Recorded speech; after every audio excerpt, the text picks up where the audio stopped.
नमस्कार. अदानी समूहाने अलीकडेच लिओनार्दो नावाच्या एका कंपनीशी करार केला. हा करार कशासाठी आहे तर आपल्या भारतात आता हेलिकॉप्टरची निर्मिती म्हणजे उत्पादन होणार आहे. त्याला आत्मनिर्भर भारत हे सुद्धा एक नाव देण्यात आलेलं आहे. ही लिओनार्दो कंपनी इटलीची कंपनी आहे आणि ही कंपनी आणि अदानी कंपनी मिळून इथे हेलिकॉप्टरचं उत्पादन करणार आहेत. हे हेलिकॉप्टर कशासाठी वापरले जाणार आहेत तर भारतीय लष्करासाठी आणि भारतीय हवाई दलासाठी हे हेलिकॉप्टर वापरले जाणार आहेत. सैनिकांची ने-आण करण्यासाठी, सामानाची ने-आण करण्यासाठी. त्यामुळे हा करार आणि हे हेलिकॉप्टर या दोन्ही गोष्टी अत्यंत महत्वाच्या आहेत. आणि हे महत्व लक्षात आणखीन कशामुळे येतं तर हा करार म्हणजे दोन खासगी कंपन्यांमध्ये जरी हा करार झाला असेल तरी हा करार जेव्हा झाला तेव्हा आपल्या भारतीय सुरक्षा सचिव हे जे होते ते विशेष या कराराच्या वेळी उपस्थित होते. आता भारतात या हेलिकॉप्टरचं उत्पादन होणार आहे आणि त्याचबरोबर पायलट ट्रेनिंग हे अत्यंत महत्वाचं जे आहे, वैमानिकांचं प्रशिक्षण ते सुद्धा या दोन्ही कंपन्या मिळून करणार आहेत. त्याचा सुद्धा करार यावेळेस झाला. लिओनार्दो कंपनीमध्ये आपल्याला विशेष रस काय आहे कारण लिओनार्दो कंपनीच्या अंतर्गत आहे ही Augusta Westland company. Augusta Westland company ही इटलीचीच कंपनी आहे. ऑगस्टा वेस्टलँड कंपनीमध्ये आपल्याला काय रस आहे कारण ऑगस्टा वेस्टलँड कंपनी ही आता लिओनार्दोचं नाव घेऊन भारतात हेलिकॉप्टरचं आपल्याला उत्पादन करणार आहे. ऑगस्टा वेस्टलँडवर 2010 मध्ये अत्यंत गंभीर आरोप झाले होते. तेव्हा केंद्रामध्ये मनमोहन सिंग यांचं सरकार होतं म्हणजे मनमोहन सिंग 2 म्हणजे मनमोहन सिंग सरकारचा पहिला 5 वर्षांचा काळ पूर्ण झाला होता आणि पुन्हा काँग्रेस दणदणीत विजयी झाली होती आणि त्यामुळे मनमोहन सिंग पंतप्रधान दुसऱ्यांदा झाले होते आणि हा मनमोहन सिंग पंतप्रधान असण्याचा हा दुसरा टप्पा होता आणि हा टप्पा खूप गाजला. हा टप्पा गाजला कारण पहिला जो टप्पा होता 5 वर्षांचा मनमोहन सिंग यांचा काळ तो अत्यंत उत्तम गेला आणि म्हणून जनतेने त्यांना पुन्हा निवडून दिलं होतं. मात्र या दुसऱ्या काळात भाजपने अत्यंत गंभीर आरोप हे मनमोहन सिंगवर केले आणि मनमोहन सिंग सरकारवर केले आणि हे जे आरोप केले ते सगळे भ्रष्टाचाराचे आरोप होते. तुम्हाला आठवत असेल तेव्हा 2G स्पेक्ट्रमचा भयंकर घोटाळ्याचा आरोप करण्यात आला. कोळसा खाणीचे लिलाव झाले त्या लिलावांबाबत भाजपाने कडाडून आरोप केले होते त्याच्यावेळीस. त्याच्यानंतर कॉमनवेल्थ गेम्स म्हणजे आपले सुरेश कलमाडी होते पुण्याचे, त्यांच्यावरती गंभीर आरोप झाले की तेव्हा त्याच्यात सुद्धा प्रचंड भ्रष्टाचार झाला आणि हे सगळे भ्रष्टाचाराचे आरोप भाजपने करून अक्षरशः हे सरकार पाडलं. हे जेव्हा आरोप होत होते तेव्हा ऑगस्टा वेस्टलँड बाबत पण आरोप झाले. तेव्हा काय झालं होतं 2010 मध्ये भारत सरकारने ऑगस्टा वेस्टलँड ही जी कंपनी आहे जी आता लिओनार्डोच्या नावाने आलेली आहे तर ह्या ऑगस्टा वेस्टलँड कंपनी आपल्याला 12 हेलिकॉप्टर पुरवणार होती.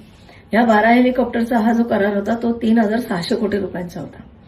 पण हा करार झाल्यानंतर ही मूळची कंपनी इटलीची आहे तर इटलीच्या सरकारने असा आरोप केला की काही तांत्रिक बाबी लपवून किंवा काही तांत्रिक बाबी फेराफेर करून या कंपनीने भारत सरकारशी या 12 हेलिकॉप्टरचा करार केलेला आहे.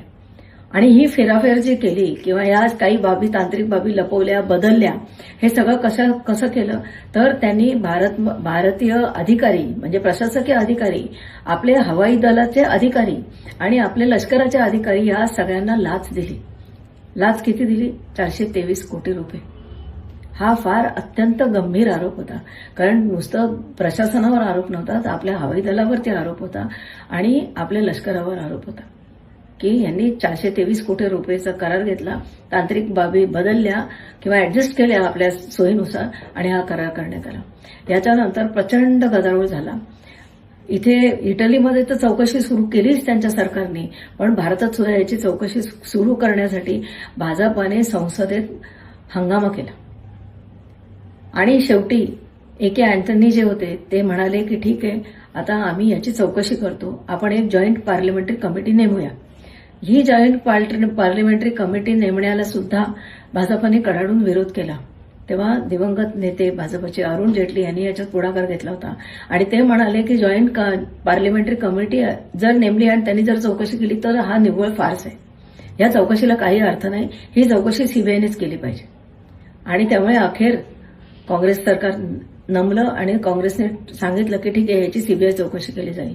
या दरम्यान आपले जे हवाई दलाचे प्रमुख होते त्यागीजी त्यांच्यावर आरोप झाले आणि ते जेलमध्ये गेले. म्हणजे आपले हवाई दलाचे जे प्रमुख होते ते त्या काळात ह्या भ्रष्टाचाराच्या प्रकरणात जेलमध्ये होते. इतकं हे गंभीर प्रकरण होतं. त्याच्यानंतर हा करार रद्द करण्यात आला. ह्याची चौकशी सुरू असताना हा करार रद्द करण्यात आला. इटलीच्या कंपनीने हे सगळं प्रकरण सरकारने हे सगळं प्रकरणाची चौकशी केली आणि हे प्रकरण इटलीच्या कोर्टात सुरू झालं आणि त्याची सुनावणी सुरू झाली. भाजप जेव्हा हे आरोप करत होती तेव्हा त्यांचा एक प्रमुख आरोप असा होता की सोनियाजी गांधी यांचे जे प्रमुख सल्लागार आहेत अहमद पटेल त्यांनी या प्रकरणात फार मोठी प्रमाणात लाच घेतलेली आहे आणि त्यामुळे हा थेट सरकारलाच हादरा होता. काँग्रेस सरकारलाच हा मोठा हादरा होता की आपले हवाई दलाचे प्रमुख त्यागीजी आणि सोनिया गांधी यांचे खासगी सचिव म्हणजे अगदी जवळचे सचिव ज्यांना समजलं जात होतं ते अहमद पटेल यांनी याच्यात लाच घेतलेली आहे.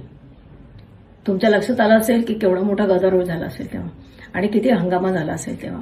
आणि हे सगळं झाल्यानंतर शेवटी ऑगस्ट वेस्टलँडचा हा जो करार केला होता तो करार भारत सरकारने रद्द करून टाकला. ही कंपनी जी आहे ती कंपनी ब्लॅकलिस्टमध्ये टाकली. हे सगळं 2013 पर्यंत सुरू होतं. इटलीच्या कोर्टात सुनावणी सुरू होती. आपल्या इथे ऑगस्ट वेस्टलँड ब्लॅकलिस्टमध्ये टाकली होती. त्याच्यानंतर अचानक 2023 मध्ये काय झालं? 2023 मध्ये इटलीमध्ये जी सुनावणी सुरू होती त्या सुनावणीत हे सगळे आरोप हे खोटे ठरले. कोणतीही लाच दिल्याचा कुठलाही पुरावा मिळाला नाही आणि या कंपनीला निर्दोष सोडण्यात आलं. या कंपनीचा काही संबंध नाही म्हणून सांगण्यात आलं. हे काही झालेलं नव्हतं, हा काही भ्रष्टाचार झाला नव्हता असं इटलीच्या कोर्टाने सांगितलं. त्याच वेळेस आपल्या इथे पण चौकशी सुरू झाली होती. आपल्या इथे पण हेच निष्कर्ष निघाला की याच्यात काही भ्रष्टाचार झाला नव्हता. ऑगस्ट वेस्टलँड कंपनी निर्दोष ठरली. हा भ्रष्टाचाराचा आरोप हा काय म्हणतात त्याला बिनबुडाचा ठरला. ऑगस्ट वेस्टलँड कंपनी सुटली.